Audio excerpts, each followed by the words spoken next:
Hello hi అందరికీ. ఈరోజు మా వీడియో వచ్చేసి హెవీగా కోల్డ్ కాఫ్ ఉన్న పిల్లలైనా పెద్దలైనా ఈ చిట్కా పాటించండి.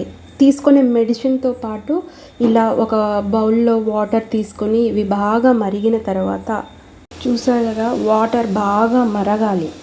ఇలా వాటర్ బాగా మరిగిపోవాలి. మరిగిన తర్వాతే మనము దీంట్లో పసుపు యాడ్ చేసుకోవాలి. చూసారు కదా ఎలా మరుగుతున్నాయో వాటరు. ఈ మరిగే దాంట్లో మనము పసుపు యాంటీబయాటిక్ కదండి, ఈ పసుపు వేసుకోవాలి. పసుపు కూడా కొంచెం మరగాలి. యాంటీబయాటిక్ కదా, అందరికీ తెలిసే ఉంటుంది. ఇది తొందరగా కోల్డ్ కాఫ్ అయితే చాలా వరకు తగ్గిస్తుందండి. 3 పూటల ఆవిరి పట్టి చూడండి, మార్నింగ్, ఆఫ్టర్నూన్, ఈవినింగ్. చాలా రిలీఫ్గా ఉంటుంది. మెయిన్గా పిల్లలకైతే చాలా వాళ్ళు బాధపడతారు కదండి.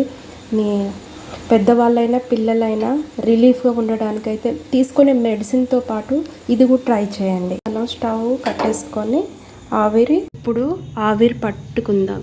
ఇలా ఫుల్గా కప్పేసుకొని ఆ ఆవిరిని అనేది దాన్ని గట్టిగా పీల్చాలి.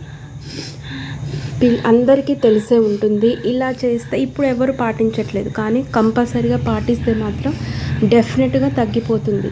మా బాబుకి బాగా ఫుల్ కాఫ్ కోల్డ్ ఉంది. మార్నింగ్కి ఇప్పటికి చాలా రిలీఫ్ అయింది. అందుకోసము ఒక వీడియో రూపంలో అందరికీ తెలియజేయాలని నేను ఈ వీడియో తీశాను.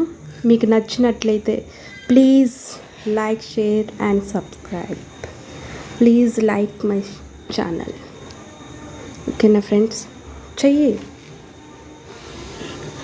ఇలా మీకు నచ్చినట్టయితే please like, share and subscribe my channel.